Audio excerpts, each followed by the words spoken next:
अलग गैंग बना ली। छोटा राजन पर हत्या के कई मामले दर्ज हैं।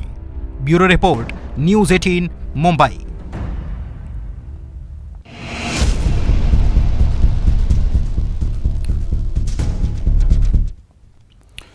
संयुक्त राष्ट्र संघ की सुरक्षा परिषद यानी यूएनएससी ने अब्दुल रहमान मक्की को ग्लोबल आतंकी घोषित कर दिया है।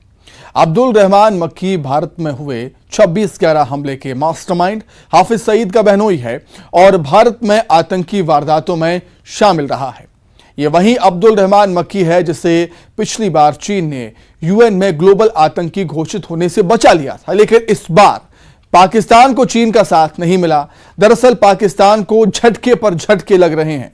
खाली खजाने की दुहाई देकर दुनिया भर में कर्ज के लिए झोली फैलाए घूम रहा पाकिस्तान अब पीएम मोदी को बातचीत का संदेशा भेज रहा है।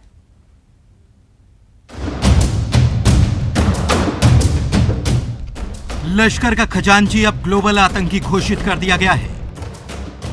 हाफिज सईद के बहनोई अब्दुल रहमान मक्की को यूएन ने वैश्विक आतंकवादियों की ब्लैक लिस्ट में डाल दिया है।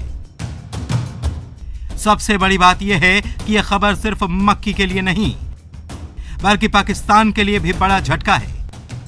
दरअसल मक्की को वैश्विक आतंकी घोषित कराने की भारत की कोशिशों को अमेरिका का पूरा साथ था, लेकिन पिछले साल जून में चीन ने यूएनएससी में वीटो के जरिए मक्की को बचा लिया था। तब चीन की वजह से 26/11 हमले के मास्टरमाइंड हाफिज सईद का बहनोई मक्की ग्लोबल टेररिस्ट घोषित नहीं किया जा सका था। लेकिन इस बार मक्की के मसले पर चीन ने पाकिस्तान का साथ नहीं दिया।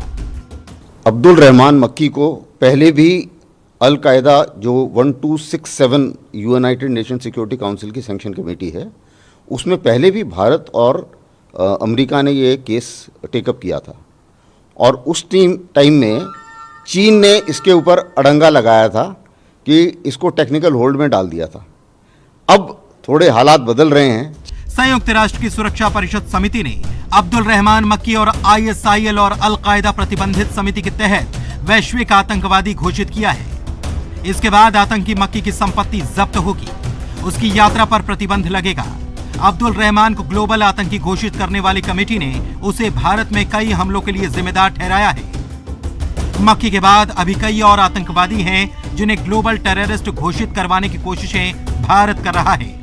ये आदमी जो है उसका अपना हाफिज सईद का बहनोई भी है और साथ में ये वहाँ पे फंड्स और दूसरा जो है ट्रेनिंग, जो अपने दहशतगर्दों को ट्रेनिंग और उनको हिंदुस्तान के अंदर इन्फिल्ट्रेशन कराने में बहुत मदद कर रहा था।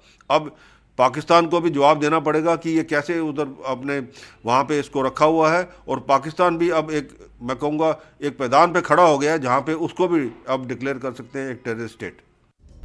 दरअसल अब दुनिया समझ रही है कि चीन भारत को रोक नहीं सकता। ऐसे में अब तक चीन के दम पर जहर उगलने वाले पाकिस्तान को भारत की वैश्विक ताकत का डर सताने लगा है।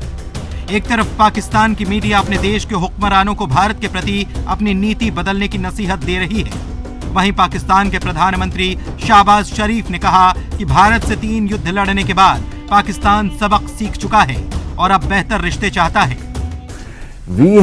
Pakistan has learned its lesson. We had 3 wars with India, 3. And the consequence of those wars, as a result, it only brought more miseries, unemployment, to nations, poverty. My message to the Indian leadership and Prime Minister Modi is that let's sit down on the table and have serious and sincere talks. हालांकि भारत के सुरक्षा विशेषज्ञों का कहना है कि अगर पाकिस्तान सबक सीख चुका है तो पहले आतंकवाद के खिलाफ कदम उठाए, अपनी बातों की सच्चाई को साबित करे। अब प्रधानमंत्री मोदी जी गए थे, शुरू में जब आए थे उन्होंने खुद इनिशिएटिव लिया था, जबकि वहाँ लैंड किया, नवाज शरीफ के घर उन्होंने कुछ घंटे बिताए, तो इनिशिएटिव तो हमने लिया है। उसके बाद क्या हुआ, गलवान कितनी सारी गड़बड़ उन्होंने की। तो हम तैयार हैं, लेकिन हम आपको तभी मानेंगे कि आप सीरियस हैं जब आप उसके ऊपर कुछ काम करें, उसको दिखाएं। सिर्फ कहने से बात नहीं चलती। दरअसल पाकिस्तान को झटके पर झटके लग रहे हैं। एक तरफ खजाना खाली है, दूसरी तरफ महंगाई से जनता को खून के आंसू रोने पड़ रहे हैं। आलम यह है कि पाकिस्तान दुनिया भर में कर्ज के लिए झोली फैलाए घूम रहा है। ऐसे में सबसे करीबी दोस्त चीन का हाथ खींचना उसके लिए सबसे बड़ा झटका भी है। Bureau report, news 18। अब खबर रूस यूक्रेन जंग की। रूस और बेलारूस ने मिलकर अपना संयुक्त वायुसेना अभ्यास शुरू कर दिया है। इससे कीव और पश्चिम के देशों में डर